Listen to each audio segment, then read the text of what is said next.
Hello family, welcome back. I hope you guys are doing great. I wanted to pass something along that somebody shared with me a while back and I just haven't had a chance to share it, but it's extremely interesting. It's one of those things you just have to share, and the people I've talked to about it had never heard of it, so I figured maybe you haven't, and it's great that we share information that we come across, kind of break some of the mystery of what's going on beyond where we're allowed to explore.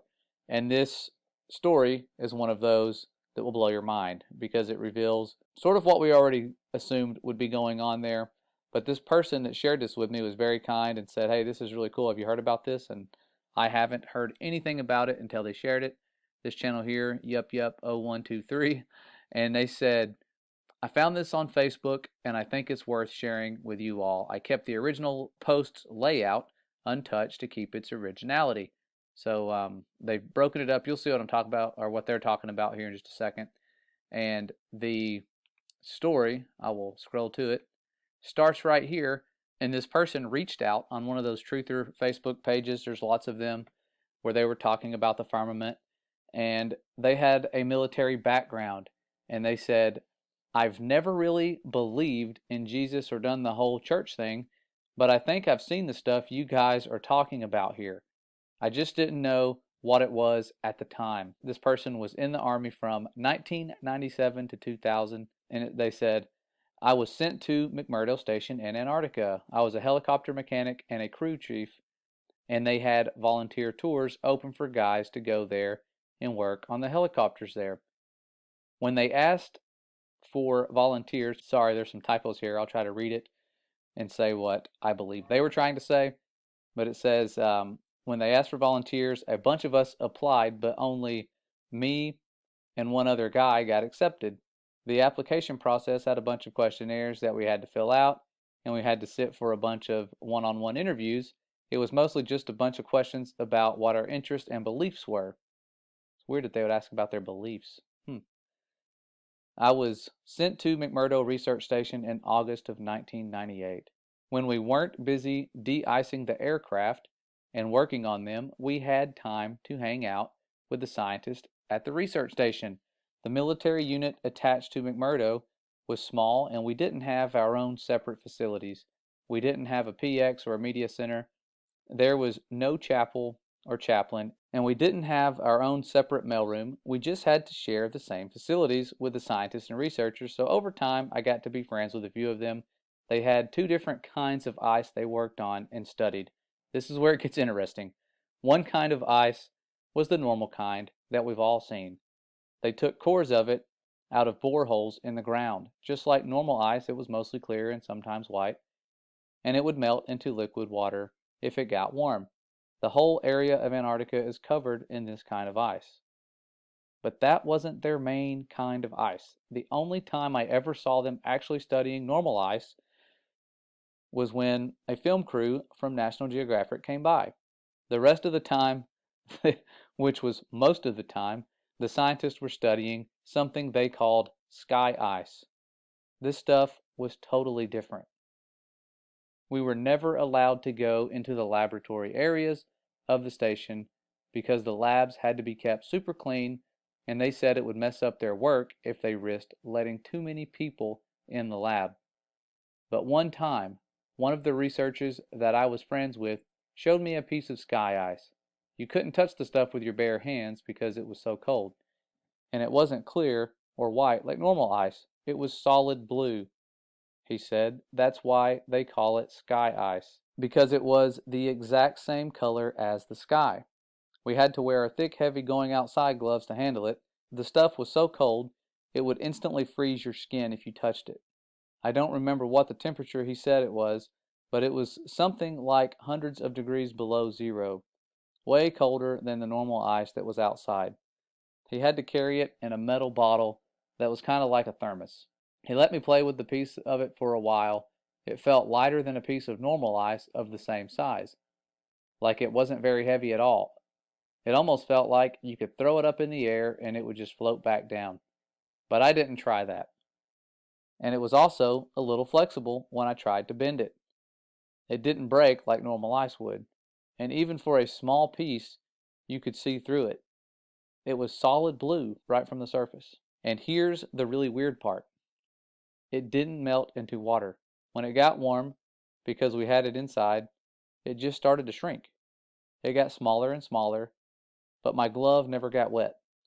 And there was no water on the floor. The stuff just turned into thin air when it got warm and vaporized. He said that was the reason why they had to study the stuff right there in Antarctica. You couldn't take the sky ice back to America to study it because it was almost impossible to keep it cold enough during transit. And then they shared a verse right here where it says, "And above the firmament that was over their heads was the likeness of a throne, as the appearance of a sapphire stone. And upon the likeness of the throne was the likeness as the appearance of a man above upon it." And then we continue off where it says, "It would always vaporize into air, and you'd have nothing left when you got back to the US," he said. Russian scientists had discovered the same problem when they tried to take the ice back to Russia. So that was why they all had research stations in Antarctica. After maybe 15 minutes of handling the piece of sky ice, it was almost completely gone.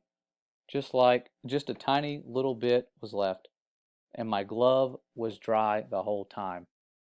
I'd never seen anything like it before or since, and that's unusual because I've always had an interest in scientific things. I think that's even why I got selected to go to Antarctica, because a big part of the interview was about science and what I believed about things. So I really thought it was cool to see something I'd never heard of before. The whole time I was at McMurdo, I heard people talking about the wall like that was a special place.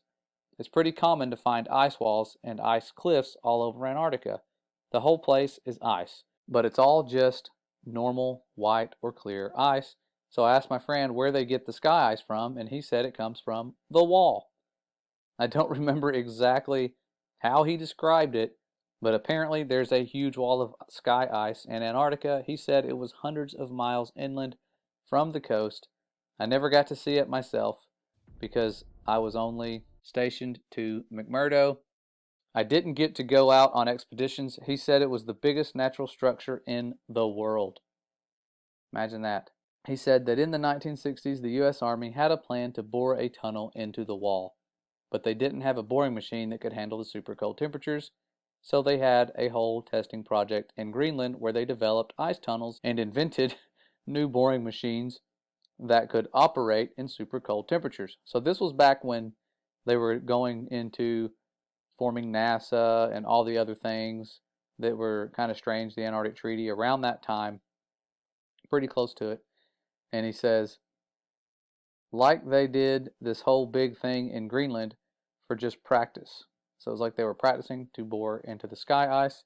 I'm not an expert on that, but that's just what he told me. Then, once they had the new boring machine figured out, they brought it to the ice wall, or to the wall in Antarctica. He said that the machine bored a tunnel. I don't remember exactly, it was like 5 or 10 miles into the wall, but that they never broke through the other side of the wall, and that they still don't know how thick the wall is even to this day. And I'm probably not remembering this part correctly, but I think he said that at first the floor of the tunnel was solid rock, but after a mile or two in, the floor was sky ice, like it was sky ice underneath after a certain point, or something like that. And apparently the wall slowly builds itself back up. So it slowly builds itself back up after you cut it, because after a year or so, the tunnel had shrunk smaller all by itself, like a self-healing wound. It starts closing up. They had to leave the boring machine inside the wall because the tunnel shrunk too small to get it back out. And after a few decades, the tunnel was completely gone, like the part of the wall was solid again. He said that now the scientists were trying to use technology to figure out how thick the wall is. He said something about putting earthquake sensors all along the wall, and that somehow you could measure the signal from an earthquake to see how thick the wall is. But he kind of lost me on that part. I never really thought about any of that after I left. It was really weird stuff, but I didn't think it was a big deal at the time. But then a few weeks ago, I saw a map of the wall in Antarctica, except the map was all flat and crazy looking, and it showed the wall going all the way up over the whole Earth. So since then, I've been trying to learn more about the sky ice that I saw and the wall that I heard about, but I can't find anything at all. So now I'm really wondering if there could be a connection here. And that's how I found this group. So I hope that maybe some part of my experience will help someone figure something out. Well, thankful to that person. If they were telling the truth, that is some very interesting information given what we know surrounds us. We know that the firmament's not just made out of ice. It's something special. That could just be something near the foundation to prevent you from going all the way to it. The Father's design is very complex, and he has foreknowledge. He knows what mankind's going to try to do. Those little nuclear bombs they shot at the firmament was nothing to the firmament. They can't break it. They've tried. If they could, they would, but they can't. And this is just one of those stories that confirms a lot of what I had assumed would be going on. I always thought, man, if they are out there and they can go to it, they're probably trying to drill through it. And if they are, how have they not gotten through it already? And that would answer the question for you, because it closes up as you go through it. But this was back in the 60s. There's no telling what they're trying now, mostly guarding it. I'm sure that's the biggest job they have, is keeping us from going there. And if you do go there, you can only go to certain places. It is tens of thousands of dollars for a one-way ticket. Otherwise, many of us would have already gone there, tried to do some sneaking around and investigating. But this video here, it only had like 300 views. But really cool stuff. Wanted to pass this along. I know the days of censorship have it to where you can't find stuff like this anymore. And I remembered putting it in my firmament playlist. I just wasn't sure if you guys had heard about this and wanted to pass it along to you. Answers some questions that most of you, if you're like me, had about what's going on out there and what are some of the properties near the foundation of the firmament, if they're even close to it. Could go on like that for many, many miles. Who knows? We'll find out soon someday. The firmament itself will roll away like a scroll, but that second day of creation, where he put this expanse for signs and for seasons, and letting us know that he will return very soon. And it's one of those things that we're sensing is right around the corner due to the way things are going in the world and what they're trying to prepare us for and all the division. But they're preparing for a war. I'll go over that in a little while in another video, what they're preparing for and how you can be prepared yourself to not fall for the deceptions to come. But see you guys around soon. I know that this is a random video, and I'm just trying to put this stuff out there and stop procrastinating and share the information that I have while we still can. I'll see you guys really soon. Stay safe and stay ready.